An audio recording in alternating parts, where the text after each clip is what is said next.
like Lee Murray, wanted to be world champion in the UFC.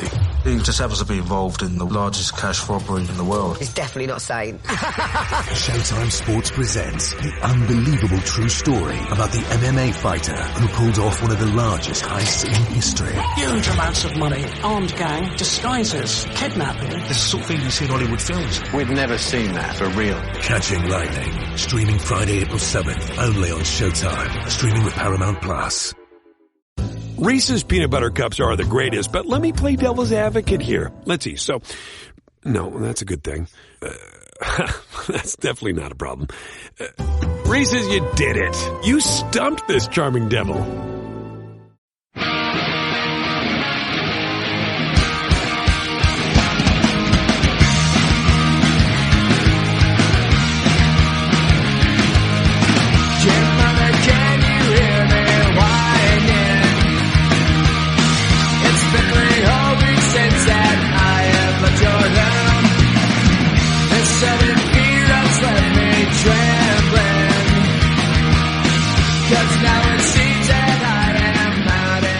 Ahoy, ahoy, get on board the Viking ship with Purple Mafia.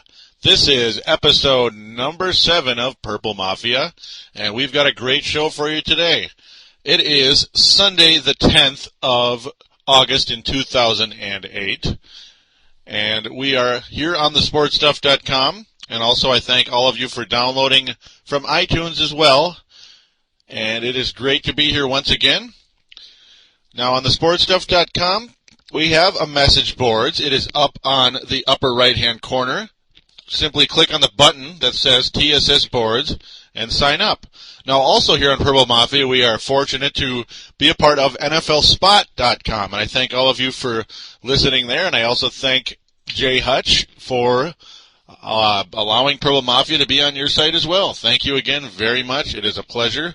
Definitely sign up for the message boards on NFLspot.com as well. Now we are ready to get into the thick of things here. Super quick, though, on thesportstuff.com.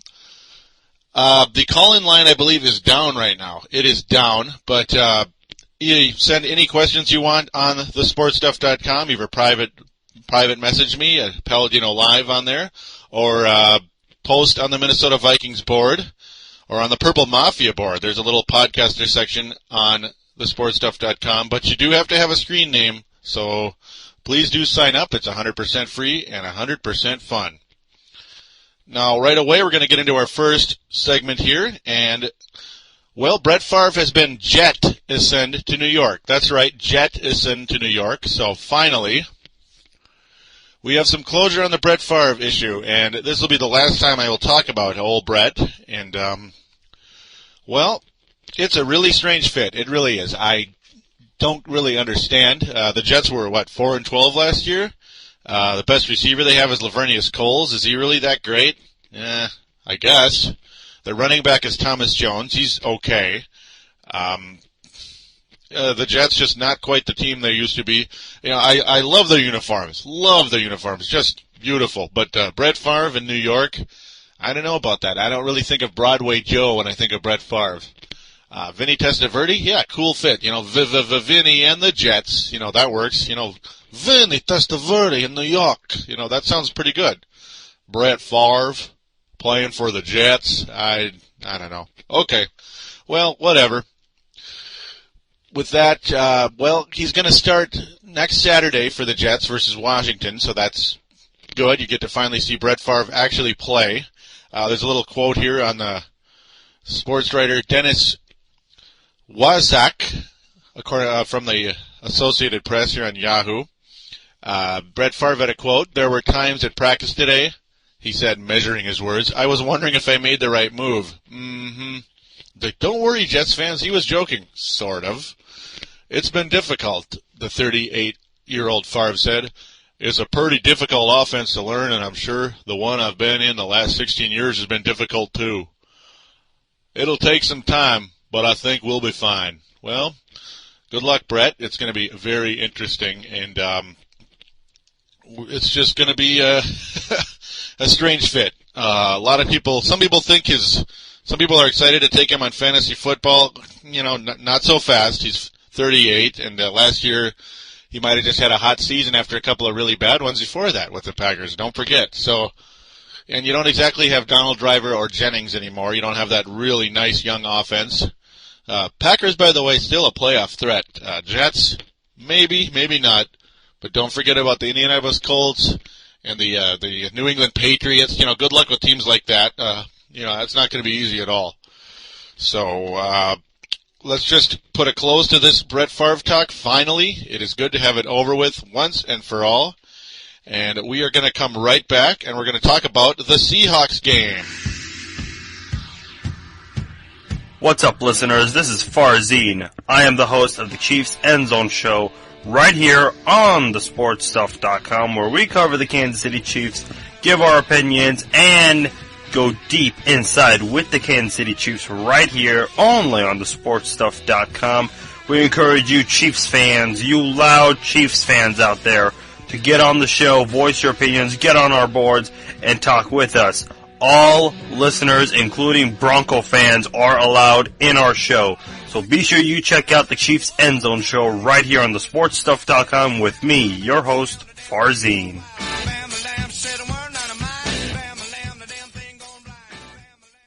And we have returned here on Purple Mafia, and it is time to review the first game in Purple Mafia history. Of course, it is just a preseason game, but it's finally time to do a game review. Finally. Now, of course, I did plenty of video game reviews, or video football game, football actually game reviews, not to be confused with my actual video game reviews, like Nintendo games, but yeah, on YouTube, I had a lot of fun doing that last year, and some of you are probably wondering if I'm going to continue doing that, and, well, the answer is probably. I mean, my schedule is a little tough, and 3 podcasts now. We'll get into that later, as we'll have a couple of little commercials for those later on, in between segments, but, yeah, let's get into the nitty-gritty here. Well, the Vikings defense, not quite what I would have liked, not really at all. 34-17 was the final in favor of the Seahawks, I'm sorry. Seahawks crushed the Vikings 34-17 in the Plastic Dome, or Metrodome, sorry. Again, I'm getting carried away here, aren't I? Well, Tavares Jackson looked pretty good in this game, believe it or not. But he was one of the few bright signs in this game. Had a nice little touchdown pass to Taylor. No, that is Thomas Dupay, my bad. Thomas Dupay, or Tupe, however you say it, the former Golden Gopher, and he's the new fullback here on the Vikings. Little 6-yard touchdown. It was a nice play, and cool to see Dupay being a factor here early on. Of course, just a preseason game. We all have to remember that. Interesting stuff, though. It's nice to finally see somebody playing again. Maurice Hicks, 32 yards, 7 rushes, 4.6 a carry. Not bad, but he lost the ball. The Vikings fumbled the ball 4 times in this game. Very disappointing. But no, as my coworker Nick said, that's why they play the preseason. Obviously, you got to iron out all the kinks in the armor here. That's just the way it goes. Don't forget the Dallas Cowboys always had crappy preseasons when they were Super Bowl championship type teams. So you just never know. Hopefully the Vikings will be okay. No sacks in this game by the Vikes, none at all. That's not good. Seattle had 3 though. No, 4. Seattle had 4 sacks in this game. Green getting 2 of them. Babin getting 1, and Jackson getting 1. So Seahawks definitely outperformed the Vikings in every way. Nate Burleson makes his return to the Metrodome with 2 receptions, 20 yards. Not too bad. Nothing great, though.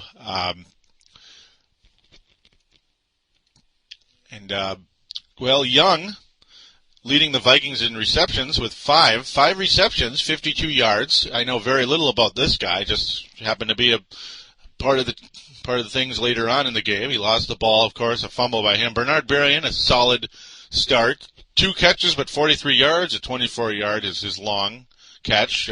Bobby Wade, not bad. Andre Allison, not bad. A 25-yard catch. 2 catches, 38 yards apiece for Wade and Allison. So solid game for those guys. The quarterbacking in this game, overall, not that bad. Not that bad at all, actually. So definitely not the weak point for the Vikings. John David Booty, extensive playing time in this game. Attempted 18 passes, completed 9, 50%. Not the greatest. Was sacked twice, threw an interception. But what do you expect? I mean, the guy, it was his first game, period, in the NFL, period, of any type. Don't expect him to go out and rock and roll. I mean, not even the greats do that. So this guy, John Booty, who we're hoping he can at least be a backup at some point later on. Right now, clearly the third stringer, maybe even the fourth, depending on what happens with Brooks, Bollinger. Gus Farrat, not bad. Attempted 7, completed 4, but only 60 yards, so it didn't really, a lot of dink and dunk type of stuff. But yeah, Jackson, as I said, 11 attempts, or he was 8 of 11, so 118 yards, 73%, very good. Average of 10, or about 11 yards a catch, or completion, not bad at all. But this Wallace character on the Seattle Seahawks, how about that?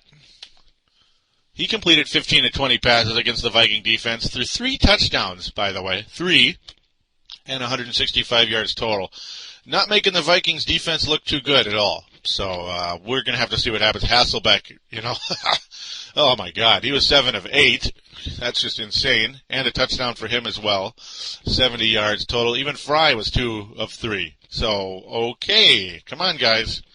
I just hope that's not a harbinger for things to come. Preseason is preseason, but I don't know. I don't like what I see there at all. What's crazy is this young guy on the Vikings. All I see is A, Young. I mean, the guy isn't even on the roster on Yahoo. He isn't even in the roster at all of all NFL players. So I know very little about this guy. I was at work and missed most of the game. I got to listen to some of it, but I didn't get to see as much as I would have liked. But I saw what I needed to see, and liked what I saw from Tavares Jackson, but for really the rest of the team, not good at all. And to make matters worse, the MVP of the Vikings special teams, quite possibly out for the season. Heath Farwell injured in this game. Not good news at all, and it's believed to be a season-ending knee injury. So, well, let's just hope for the best. It's not much you can do about that, I guess. I mean, in preseason, really crappy things happen sometimes, and that's one of them. Not very many exciting things about this game at all. Just Tavares Jackson, that's it. That's really all there is to say. And Thomas DuPay's little 6-yard reception from him. Woohoo! But with that, we're going to be right back, and we're going to talk more Viking football. We're going to talk a little bit about the NFC North, and a little bit of talk about the Packers and the Bears and such like that, because, hey, what's wrong with talking about your competition, or lack thereof? So we'll see what happens, and we'll be right back. Here on thesportstuff.com, we're bursting in blue with Timberwolves Explosion. Timberwolves fans, your show has arrived at last as we bring in a new era with Al Jefferson, Kevin Love, and Mike Miller. We're available on thesportstuff.com and also available on iTunes. Download and listen to in-depth and detailed coverage of your favorite team. Show your true blue and join this explosion of Timberwolves basketball.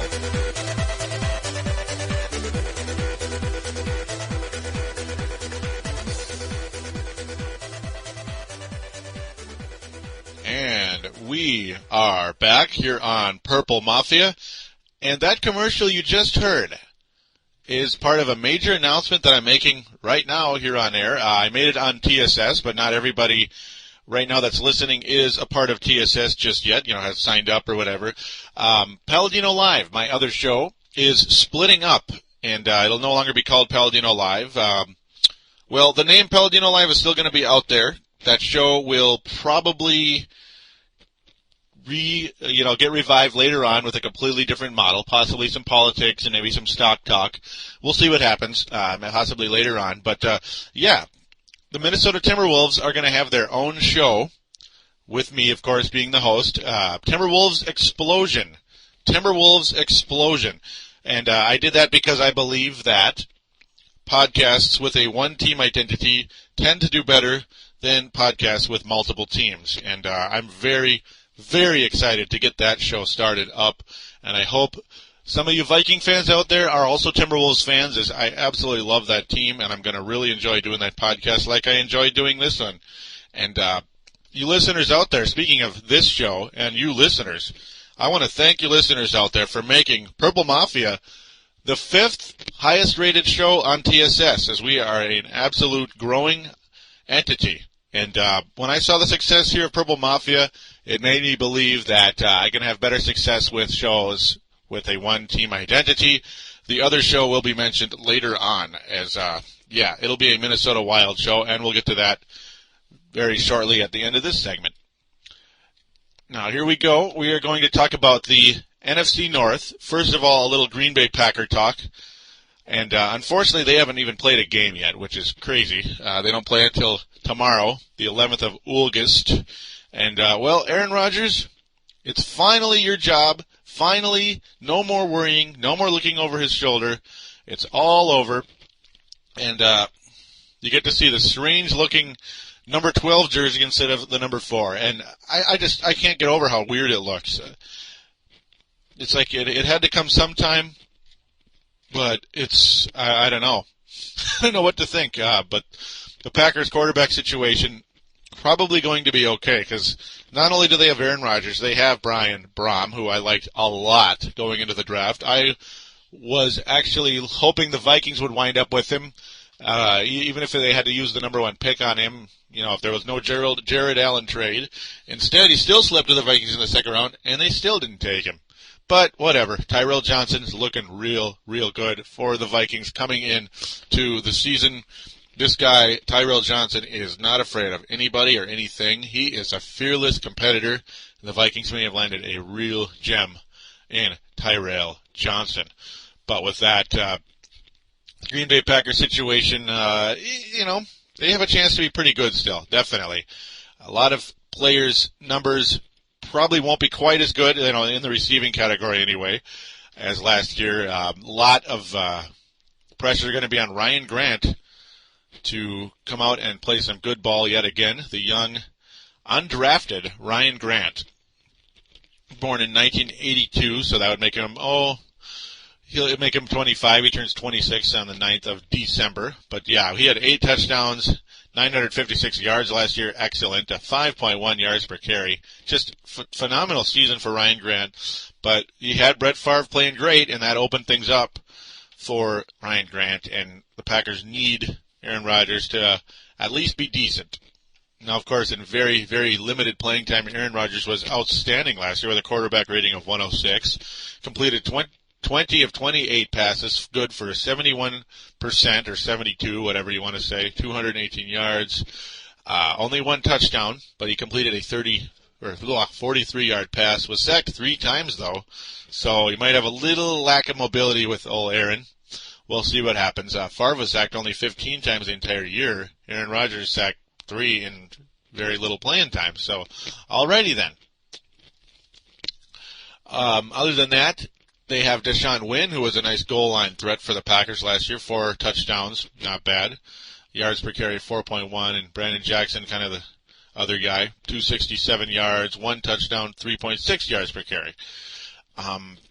Just going to have to see what happens there. Donald Driver, still a solid veteran who's probably going to lead the team in receptions, but not in touchdowns. Greg Jennings, excellent last year with 12 touchdowns. Look for him to possibly eclipse the 1,000-yard mark and maybe end up becoming Aaron Rodgers' best bud. If not Donald Driver, who will definitely be a nice leader for the receiving corps and a nice mentor for Aaron Rodgers to work with. So that is where the Packers stand. I look to them for them to be, anywhere from 8-8 to 10-6 this year. It wouldn't surprise me at all if they made the playoffs. If the Vikings have a lousy season, the Packers very well could win the division. And now with the other team real quick here, Chicago Bears, everybody's favorite team, including Dylan's favorite team, and Second City Diehard. Those are the 2 main guys. Brian Cush, I'm sure, is a Bears fan as well. So those are big boys here on TSS. But I'm gonna make a little prediction here about the little quarterback situation where it's kind of going 50-50 in Chicago right now. I think they're going to go with Kyle Orton. And if I was the head coach of the Chicago Bears, I would go with Kyle Orton. The Bears are in a position right now, they need a guy who is just steady. Who, his win-loss record, Kyle Orton, was pretty darn good when he was the quarterback. His numbers, yeah, spectacular, huh? When he was the main starter in 2005 when they had that Super Bowl year, Kyle Orton only a 59.7 quarterback rating, 9 touchdowns, 13 interceptions, but they had a phenomenal year. He didn't kill them. He threw 13 interceptions. That's not that many compared to some other guy named Rex Grossman, who is, he is a gross man when he gets out of control out there. When Grossman was the main starter last year, quarterback rating a little higher, or not last year, 2006. Quarterback rating of about 74, 20 interceptions. Grossman was awful last year. Had to be replaced by Brian Griese, who, by the way, is no longer on the Bears. I thought Griese was really the only guy they had on their team that was competent overall. Limited playing time, 4 touchdowns, 7 interceptions for Rex Grossman. The Vikings should have no trouble beating the Bears this year. None at all, as I do see the Packers as the most legitimate candidate to compete against the Vikings, despite the fact they have a extremely inexperienced quarterback. But, I am not afraid of the Chicago Bears going in. I may end up eating crow later, and if I do, well, I'll gladly admit it, as the Bears really have close to nothing on offense. Their defense is getting older, and they did not have a good year last year. They just didn't, and there's no way around it. As Lance Briggs, they had a hard time getting him back. They're lucky to have him back, and, well, there he is. We'll see what happens there. Matt Fort is going to be pretty much the guy at running back, as Cedric Benson totally bombed, and the Bears just let Thomas Jones go because they figured Cedric Benson's time was now, and it was his time to go, to fail. That's pretty much what Cedric Benson did. So Matt Fort, the job is yours. The very large, 6'1", 224 running back from Tulane is the running back for the Bears now, and along with Adrian Peterson, who had an okay year last year, but nothing amazing. Certainly not like the Vikings' Adrian Peterson. Super quick now, we're going to switch over to the Lions very briefly, as they are, group of fans that kind of got into it last year on YouTube. You probably heard about that maybe once or twice, as I pretty much made fun of the Vikings and the Lions after that game. It was 6 turnovers apiece. That sucked. But, John Kitna didn't come close to 50 touchdown passes last year. In fact, he didn't even get 20. So, whatever there. As the Detroit Lions defense has not been good since the early 90s, back when it was the real black and blue division still, when a guy by the name of Chris Spielman was rocking and rolling for the Detroit Lions at linebacker. He was a great player for them for quite a long time, but ever since, it's been pretty much all offense for the Detroit Lions ever since they had Eric Kramer at quarterback and all those receivers, still, that's all they draft pretty much is receivers in Detroit, and I don't expect much from them at all. I see them maybe being 6-10, 7-9 at best, and if they're really lucky, 8-8. So that's pretty much where I stand on the receiver-friendly Detroit Lions. It's just, I don't know, there's like 19 receivers on this team, and it seems like most of them bust. Roy Williams had a very disappointing year last year. I apologize. As the Lions hope that young Kelvin Johnson can continue to grow and improve with this Lions team, though only, 756 yards last year and 4 touchdowns, so certainly not quite what John Kitna envisioned with his extremely awesome passing offense. Of course, Mike Martz failed as the offensive coordinator there. I don't know, the Detroit Lions are turning into the Los Angeles Clippers of football. As it seems to everybody that goes there fails. It's a very big shame. All the draft picks that are supposed to be hot shots fail. Barry Sanders didn't, but yeah, let's get past that. And with that, we are going to get past the NFC North, and we are going to get into our final segment. Here on the sportstuff.com, we're toughing up on Brave the Wild with Palladino. Join me, Palladino, as we brave the Minnesota Wild Hockey Club on our way to the playoffs. We're available on the sportstuff.com and iTunes. The boogeyman, Derek Bugard, says you'd better listen or he just might drop the gloves. Call up your courage and brave the Wild with your buddy, Palladino Joey.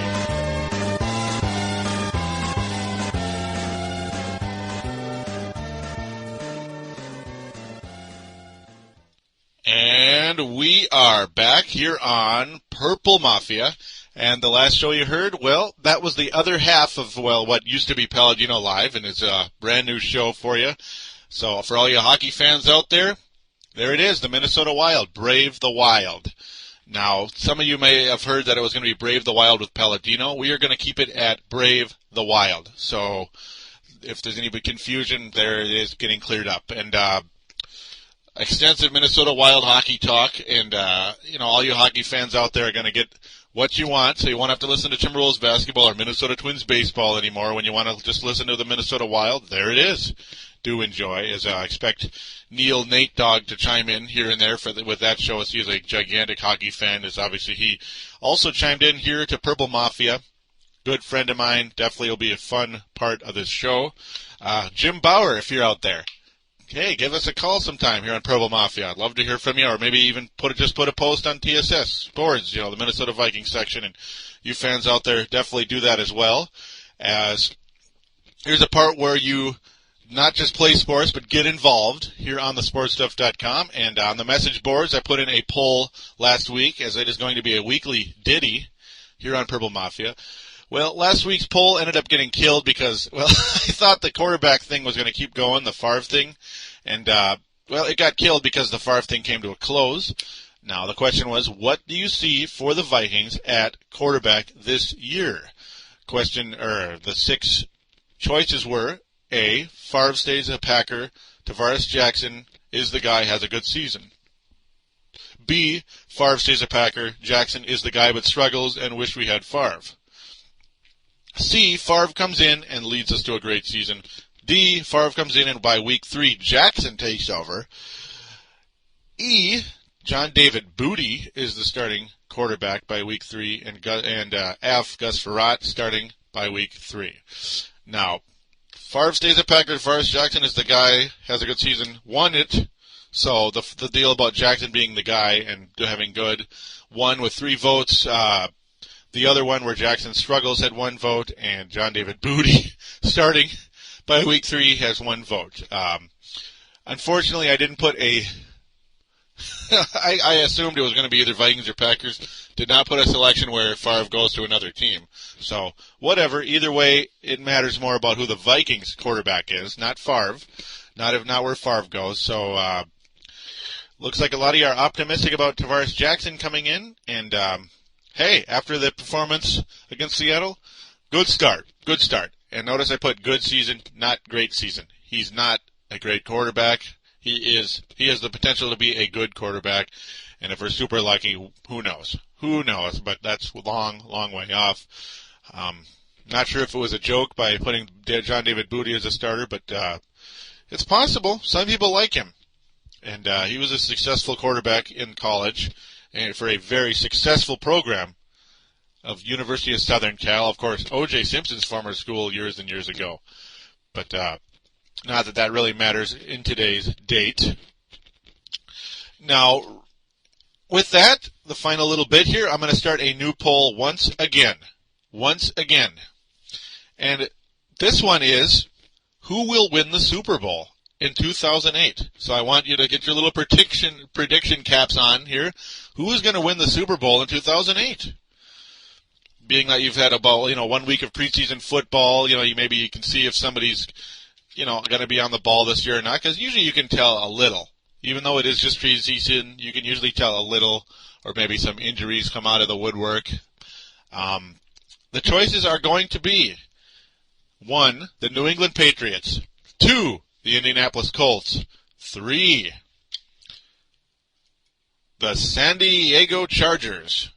4, the Dallas Cowboys. 5, the Minnesota Vikings, your Purple Mafia Minnesota Vikings. Or 6, the New Orleans Saints. And, I'm going to throw in a 7th. I'll just put other. So I'll just put other and then just write in who you think. But, I would assume those 6 right there have got to be the top 6. At least for Purple Mafia, you got to have the Vikings in there, being the way they made some phenomenal additions. And, hey, we're Viking fans. You got to be optimistic. It's funner that way, right? But with that, I want you to get on TSS and vote. I want to see more voters on here. Get involved. Get involved. It's fun. And don't forget to post a comment on there as well. Don't forget to shoot me an email. PaladinoLive@yahoo.com. PaladinoLive@yahoo.com. Any type of opinion you may have. Definitely don't be afraid to shoot it. Do not send me chainmail. I do not want forward messages. I do not want to find out ways how to make money on the internet by selling grass seed or whatever the heck it is on eBay. I don't care. It's fake. It doesn't matter. It's a scam. I don't want to see it. It has nothing to do with sports. So whatever. And I don't care about if I don't respond to this, I won't have a love life for 45 years. So enough of all that, please. Now, also, check out the YouTube. It is youtube.com/Paladin Joe. youtube.com/Paladin Joe. Purple Mafia has a official MySpace. It is myspace.com/Purple Mafia 28. myspace.com/Purple Mafia 28. And also, there is a Purple Mafia section on the sportstuff.com in the podcaster section. And, of course, Minnesota Vikings section and the NFL section. So you probably figured that by now. And, again, I want to thank all of you for downloading and listening. It is always a pleasure to bring this to you. Please get involved. Make calls, make emails, post, give opinions, vote, and I'll hear from you soon. Take care.